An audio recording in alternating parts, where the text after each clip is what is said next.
but we'll go ahead and start the recording. So yes, welcome, Department of Global Studies. This is our meet and greet to kind of kick off week of welcome and get to know each other a little bit for fall 2022. So we'll start with some introductions and advising contact information. My name is Megan Zero. I'm one of the two staff undergrad advisors here in the department. She, her, hers pronouns. I'll toss it off to co-advisor. Hello, I am Taylor Ross, she, her, hers pronouns as well. And I am also an undergraduate advisor here in the Global Studies Department. Awesome. We also have this year a couple of peer advisors we're very excited about. Unfortunately, they weren't able to join us today. And as you can see, we have a photo coming soon for one of them. But you'll have the opportunity to meet and potentially get advising from Erica Wu and Malia Mo later in the quarter. Yeah, so a nice big strong team this year. Really excited about that. A little bit more about some advising contact information. So if you're ever thinking in the future how you might want to get in contact with us, we'll kind of give you a few things to think about. All of this lives on our website too, so don't feel like you have to rush to write it all down today. But kind of from a perspective of right now and into the start of fall quarter, a couple main ways for us to be in touch with each other. One of those is by email. So we are pretty quick on email. If you've been emailing us this week, it's been a little slower just because it's been crazy with first week registration questions, but definitely always feel free to send us an email if you've got something on your mind. We try to get back to you within 1 business day, maybe 2 business days tops. Like I said, a little slower on the weeks where it's really busy for registration, but our shared email advising account is the best way to get in touch with all 4 of us. That way somebody will always be able to see your email. So global-advising@ucsb.edu. We also have our own, personal accounts with our names on them, but this is the best way to make sure somebody can see or answer your question quite quickly. We also have appointments. Appointments are scheduled in typically 30-minute time slots. Not that you necessarily will always need the full 30 minutes, but it's there if you want it. We are going to be starting a mix of virtual and in-person options for the first time since fall 2019, which is very exciting. Mostly we've been doing all virtual for the last almost 3 years. You're going to notice when you book on the website that you're going to get some options to choose from in terms of virtual versus in person, but more details about that on our website. You'll also notice on our website that we have some drop-in options. So drop-in advising is perfect for just those quick questions that you might have where maybe you're on, you just need a quick answer on something. You don't feel like you need a full out appointment for it, but you just might want to get, pick our brains really quickly about something. We are still mostly doing these virtually for fall 2022 for a lot of different reasons, mainly just our hallways tend to be kind of small. So it's nicer if we can kind of keep those clear for everybody walking through the building. And as we kind of watch COVID numbers continue to drop, we just want to continue to protect everybody's health. So mostly still virtual for fall 2022 with the exception of week 1. So later into this week and throughout next week, we will have some special outdoor drop-in hours where you can actually come up to a table that we'll have outside of the building and, see us in person, but we'll meet outside just to kind of keep everybody safe and keep our hallways clear. We'll show you some more details about that shortly. But the biggest thing that we want to keep in mind for appointments and drop-ins is on our website, global.ucsb.edu/undergrad/programs. Mainly, you'll just go to our website and find the undergraduate advising tab. You'll have access to all of these appointment links, as well as a bit of a calendar that will kind of show you when outdoor drop-ins are taking place, just so that way you don't come all the way over to our building and don't find us here and then feel sad that we can't speak with you because we don't have our scheduled hours open. So that's all there for you to take a closer look at. We'll pop back over here. This is, again, the link that you just saw. That's a great place to find all of the most up-to-date information about us. You can always email us, but we do try to have our yellow table outdoors so you can find us easily. Now you've seen our faces, so you know what we look like. But yeah, come stop by. Happy to answer quick questions during our drop-in hours outdoors, starting tomorrow and then Friday, a little bit next week as well. But again, the website is the best place to check for ongoing advising options. Sounds good. Also, a quick note on finding us at the outdoor drop-ins. Sometimes people come to find us and then they can't find us. If you haven't been to SSMS, that's our building. We are across from kind of between both of the pools, and we're kind of across from Robertson Gym. There's a staircase at one edge of the building. As long as you're looking all the way around the staircase, you should be able to find us. We're kind of in the grassy quad area, but take a look around. You should be able to find us. We also have a couple of online spaces we wanted to introduce you to, because these are really great resources if you feel like you have a question that, you're not ready to come in for an appointment, or you're finding it hard to book an appointment with your schedule, you're waiting on an answer over email, things like that. We do have some online spaces we want to invite you to check out. Our main website is going to have chock full of lots of frequently asked questions, things about our foreign language requirement, things about getting started studying abroad, basic major requirements. You can get copies of that major sheet. You can find some information about like what to register for when it's registration season. All of that's a good one-stop shop to start with on our undergrad page of our website. We also have a YouTube channel. I'll pull these out. We have a YouTube channel, like and subscribe, where we have recorded some tutorial videos centered around a lot of frequently asked questions that we get as advisors. These are really, really nice resource if you're feeling like you need an appointment, but you can't get one, or maybe you're like feeling shy, you don't want to come in for an appointment. I don't know, maybe some people are feeling shy, but it's a great way just to kind of get that first point of information for yourself. And then maybe if you wanted to come in and like expand on it with us, that's fine. But we just did want you to know that we have that resource. We also have an Instagram account, and Taylor is fabulous about keeping that Instagram chock full of events that are going on in the department, reminders, things like that. Other interesting things that are happening outside of the undergrad realm in our department that might be cool to know about with our grad students, things like that. So, find us on Instagram, add us on Instagram. I'm old, so I don't know all the terminology, but Instagram. And then we've kind of mentioned booking appointments and attending drop-ins. That's the other great way to get, a personal reach out with us. Like we said, we're doing a mix of virtual and in-person options for fall. And then just know that on our website, it's going to lay out like what days are going to be what kinds of appointments and what kinds of drop-ins, and where to find us, Zoom versus outdoor drop-ins versus appointments and things like that. I know it's like a lot to kind of take in all at once. We do have appointment calendars where you can book directly with any of myself, Taylor, or our peer advisors. The peer advisors calendars are not up and running just yet, but ours are. So if you wanted to book for further a little bit into October, we do have some spots available and beyond into the rest of the quarter. Just to give you kind of a quick tutorial on how those calendars work, I will scroll down to the bottom of this page. You'll find different advisors down here. A little bit about their hours. I'll just use my calendar as an example, but you can click on the link that mentions the appointment booking calendar. And these were a little glitchy the other day, so we'll hope that they come up this time. But you'll see possibly. Yeah, you'll see a calendar that comes up. You can scroll ahead, you can find dates. And then if you find a date that works, you can pick a time slot that works for your schedule. You get an email confirmation after you book that kind of reminds you about like appointment details, gives you a place to cancel, reschedule, all the usual stuff. But that way you can book directly with us. You don't have to like email us asking for an appointment. You can just book yourself, and then we're happy to meet with you. All right. Why choose global studies as a major? We have lots of ideas of our own. We would love to hear from you. So get ready to answer these questions in the chat box. Quick word or phrase. We'll give a bit of time for each one. So get your chat box fingers ready. There we go. Question number 1.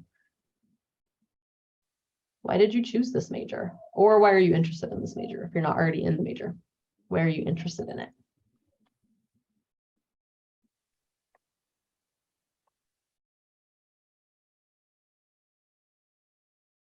And when you're ready, pop your answer into the chat. And we'll call out a few as we see them.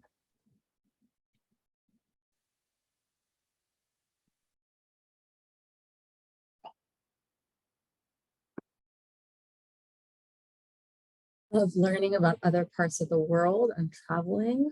Absolutely, 100%. World events, politics. Want to be a diplomat? That is a very common potential career field with this major. Interest in history, world events, geography. Yes. Foreign policy.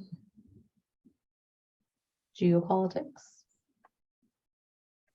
International news, definitely something been on our minds in the last couple of years. Mhm. Countries do things differently and handle international crises a little bit differently. Mhm.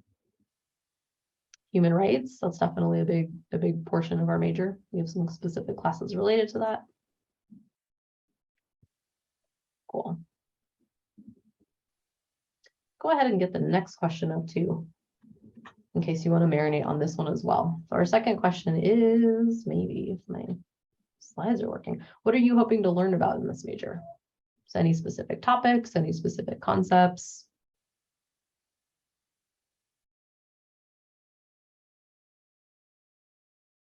And when you've got your answer ready, pop it into the chat, please.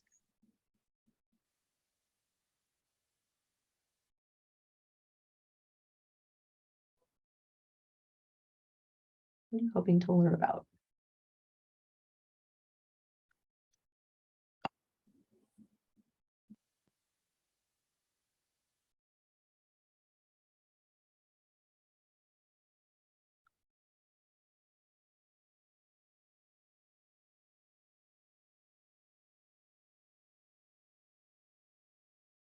Let's see, international exchanges, economically and in politics. What kind of interesting careers come out of learning about world events and politics? Quite a lot. There's a range. Alternatives to war, I Mhm. like that. Yeah. Definitely a major with a lot of career opportunities, although that's kind of a common question in our major is what can you do with this major? So a lot is the answer. Making a positive impact on international relations. Yes, love it. Definitely. All right, next question. What foreign language are you excited to learn? We can definitely share a lot about this, but we'll say a quick snippet right now is our major does require you to complete 3 years of foreign language, either one language all the way up through 3 years of studies, or 2 years of one language plus 1 year of a different language. So with that in mind, what foreign language might you be feeling excited to learn about? Italian. We do have a very active Italian department here at UCSB. Mhm. Spanish and German, it's a cool combo. Italian and Hebrew. Spanish and Portuguese, yes, very common crossover. We see a lot of students do that. Also totally fine if you don't know yet. Yeah. You can explore. Some people think about what they studied in high school and kind of spring off of that. Some people go a completely different direction. Some people end up studying abroad, and that kind of influences what they think they want to learn. But positives of every possible language on campus.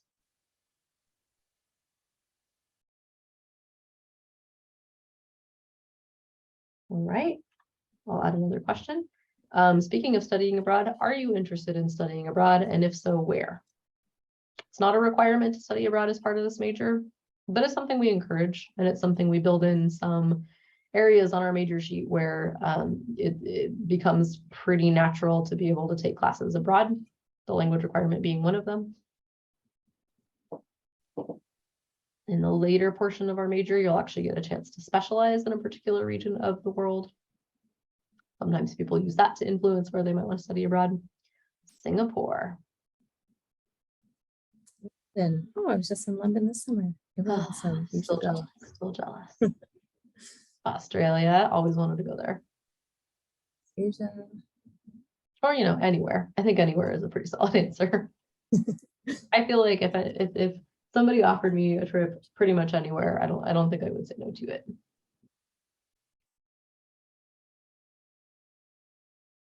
Yeah, you feel me.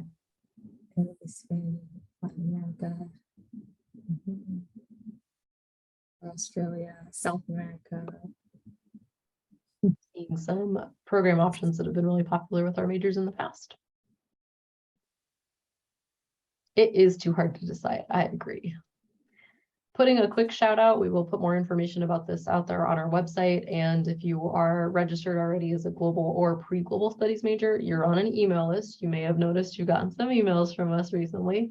In the next couple of weeks, the UCSB Study Abroad office is actually going to be hosting a global studies major specific meeting about getting started with study abroad. So if you're thinking that you're interested in study abroad, whether this year, next year, some year in the future, we will be putting some information out about that. It's definitely a really nice place to kind of start if you're like not even sure, you know, what country to pick, what program to pick, where to begin with your search. So putting a little plug in for that. We will follow up with more details, but it'll be, I want to say October 11th is the date that's in my head, maybe the 12th. Yeah, sometime like week 3. But we will put all of that out on our email list. We've got a couple more people joining in the waiting room. I'm gonna go ahead and let them in.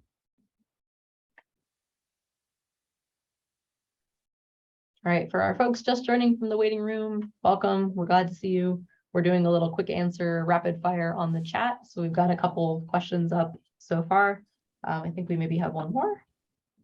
Possibly, maybe not. We might be wrapping up with our rapid fire questions. We are wrapping up with our rapid fire questions. Thank you so much for sharing. It's always really interesting for us to kind of hear and see what the trends are with different students coming in with the major, kind of what they're interested in, what they're excited about. Sometimes it changes from year to year, sometimes it doesn't. So thank you for sharing. And yes, I checked, you are correct. The study abroad for global studies meeting will be on October 11th. I knew it. Yes. I don't have a very good memory for many things, but I have a weird memory about dates. So, you know, not the most useful talent in the world, but anywho. So some things that you might want to start thinking about looking forward to this year in global studies. We'll just kind of plant a few seeds, and then, you know, if any of these sound interesting as opportunities, feel free to follow up with us. We can get you some more information about that. Question about the EAP, the study abroad meeting just said, would that meeting be online or recorded? Last we heard they were considering not recording it, but we might push on them a little bit because we think it's worth it to record. If they decide not to for some reason, we can also give you access to last year's presentation, which will probably contain a lot of the same information. But we'll make sure we get you covered no matter what, because I know not everyone can make a single day meeting because we are busy people with busy lives. Let's talk about some things to look forward to this year in global studies. We'll just kind of call out a few of the course topics that we're seeing so far in our curriculum plan for the year that's coming up. Not all of these classes will necessarily come up this year. They may come up in like next year, but these are some of the things that have been recent favorites and interests of our students and of our faculty. Courses around topics like multiple geographic regions around the world. I was mentioning that later in the major, you get to kind of specialize in a region of the world that you're interested in. So there are some opportunities with that. If you feel like you don't know what region you would want to specialize in, that's totally fine too. International organizations, we have a class that's kind of centered around the UN and World Health Organization, like all kinds of other different organizations that make big level decisions on our planet. That is a really popular class. Global Conflict, one of our most popular courses, Global 124, really, really popular one with our students. We've got Politics and the Economy. A bunch of our classes kind of touch on the intersection of politics and the economy. There's a few core courses where you'll do that, as well as a few elective course options where you can really delve deeply into those topics. The Environment and Society, we've got a couple classes that specifically look at environmental sustainability, global issues related to sustainability. I know a number of our professors are really, really on fire about that right now. Culture and ethics. So that's another big pillar of our major. We say basically our pillars are politics, economics, and like culture and history. And then ethics kind of built into the culture course. That's Global 110. We've got a few courses around economic development. So a lot of students come to our major having decided that the econ major was not for them because they find that they were actually more interested in like the economic development side of the econ major, which maybe they don't get as much of as econ majors, but here in global, we do a lot more with like real world economics applied to different countries around the world. We have a really popular newer class and a professor who really specializes in this on the topic of refugee migration, Global 112. It's on the schedule for fall. It'll probably be up again, if not this year, definitely next year. It's a really popular course. Oh, buddy. Exactly. Colonialism, very popular topic in a lot of our courses, given that colonialism has affected the historical development of a lot of our societies around the world. Sexuality and globalization, this is on the schedule for fall. I can't remember if it's going to be on the schedule again in spring, but also another of our really, really popular courses, Global 162 and more. So some we don't even know necessarily the titles and the topics yet. So be ready for a little bit of everything. And again, if you are thinking about studying abroad, places across the world, you could do it for a quarter, a semester, for a full year. Looking at programs next academic year, you can start searching on the UCAP website. And then of course, again, consider coming to our meeting or keeping an eye out for information for the October 11th. Yeah, and that time frame for applying for study abroad, it's kind of nice. It's like pretty far out, so you kind of get some time to get settled here at UCSB and then make decisions for next year. So just kind of keep that in mind. Fall quarter is a good time to start researching program options, though. Was it fall deadlines for 2023 start coming up around December through March of this upcoming year? So you have a little time to think about it. Now we want to give you an opportunity to meet your fellow global majors. We're going to put up a list of questions on the screen in just a moment. We are going to put you in breakout rooms, so you're going to lose access to the main presentation screen here for a few minutes. So you may want to be ready to grab a screenshot if you've got a phone that you can take a quick snapshot on, or commit them to memory, whatever works for you. We'll put them on the next slide.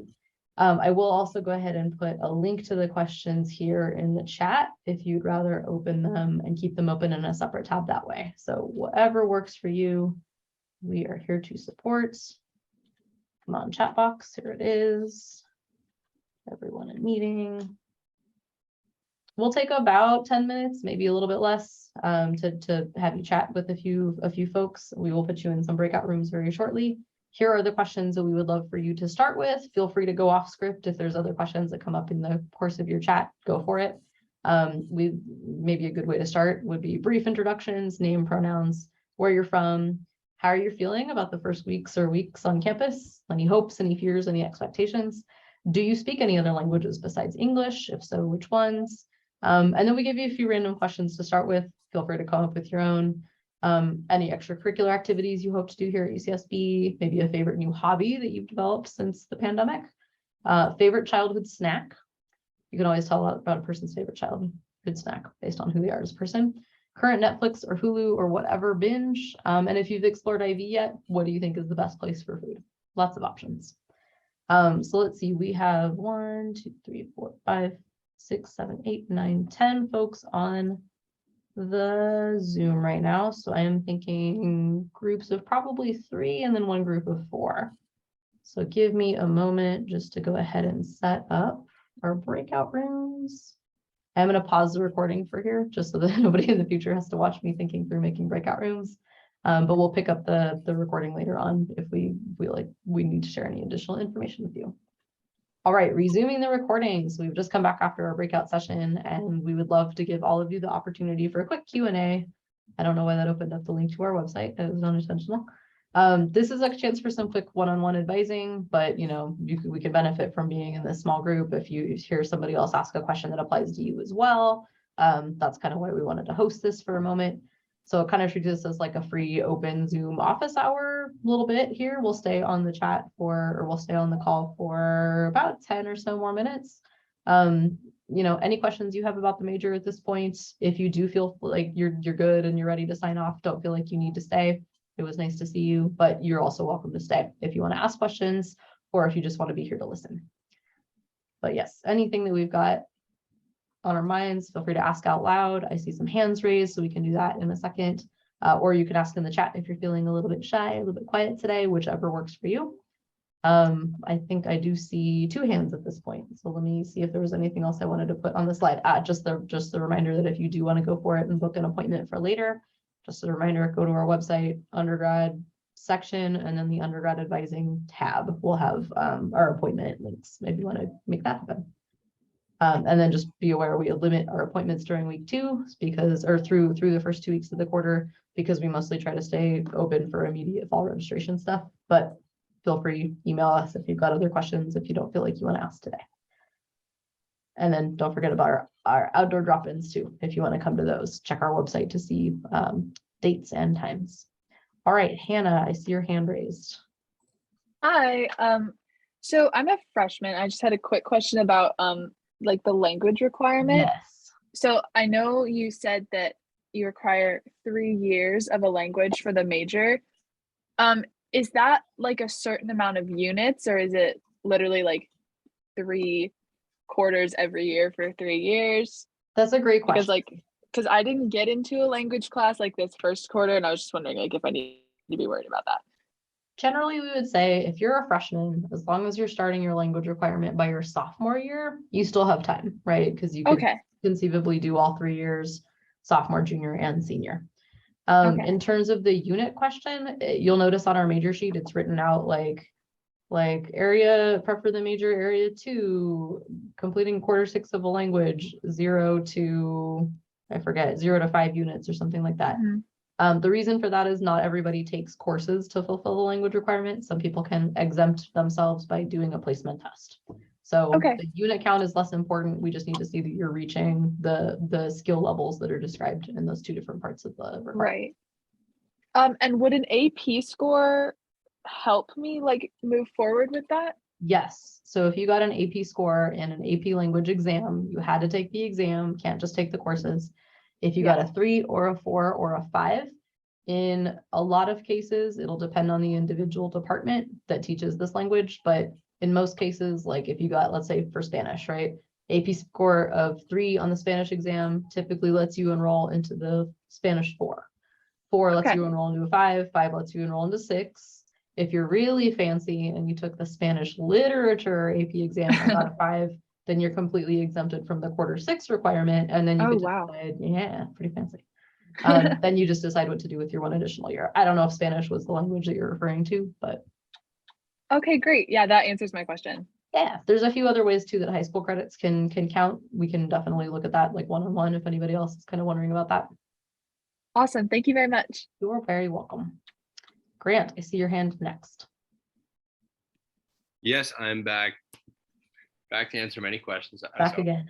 Yes. So I'm a senior, right? So this is my last year here. Yes. And so 6 up to level 6 of a language, right? So I finished Spanish 6, right? So then you have 4 more courses, right? 1 full year, or is it 3 quarters worth? 3 quarters worth. So if I took one in Mexico, right? Yes. In Mexico City, I got 2. Okay. As long as that one course that you took was upper division and taught in Spanish. Was it taught in Spanish? It was taught in Spanish. It was upper division. Beautiful. Good and news. Even in, yeah. So you could count that as one of your advanced Spanish options. Then you just need 2 more advanced Spanish classes. Maybe one of them is Spanish 25. Maybe one of them is Spanish 30. Yes. Maybe. Or other upper division classes taught in Spanish. So I'll just reach out to the Spanish department and find out if I need to do that. If so, then I'll be crashing that class Friday. Yes. Wow. And you just reminded me, I wanted to get you her contact information. Thanks. So what I will put in the chat for you and for anybody else who might need this is if you need information on placement exams for Spanish, this website is going to get you there. And if you go to the bottom, Elena Baez Cortez is like us over in the Spanish department. So she would be your best person to ask if that study abroad course can be treated similarly to Spanish 25. Great. One more question here. Yeah. So, as a senior, gonna finish up here. I want to see what's up with a master's program in global studies. Mm-hmm. Could you just give me any kind of just a general idea? I've already checked out the website. I've checked out the UCSB, like the Graduate School for Global Studies, and checked out what the master's program would look like in the PhD. But maybe if you have a little something just for seniors that you would give out, if I should apply, it should be pretty soon here, right? I mean, it's coming up. Yeah. So I'll let you go ahead and take. Yeah, that's a good question. Application season for that is coming up pretty soon. I believe December 15th is what I'm hearing in my head for the deadline. Yep. We have a graduate student advisor who might be somebody you may want to pick her brain. Her name is Kaylia Grant. And if you go to the website, you'll find her contact information. Great. She might be able to give you a little bit more than we can kind of give you in terms of what's the program like, what's it geared towards, what's the the next steps after the program in terms of career stuff. Of course. I believe we do have on our website in our career resources section, we had a panel Oh, a yeah. little while ago. Yeah. And there was a bit of talk about like, do I want to go to grad school? Should I go to grad school? Mhm. You know, and so you should be able to find just as a starting point potentially. I'll put that in the chat too. This is the link to the panel. We had a alumni panel where 3 out of the 4 were grad program alumni, one of whom was an undergrad alumni. So it was kind of interesting hearing the different sort of diverse paths that I think they were all MA students. I can't remember if any of them were PhD students. But they kind of all have had really unique career field choices after getting their global studies master's or PhD. So you may want to check out and see what they're up to. Very interesting. Yeah.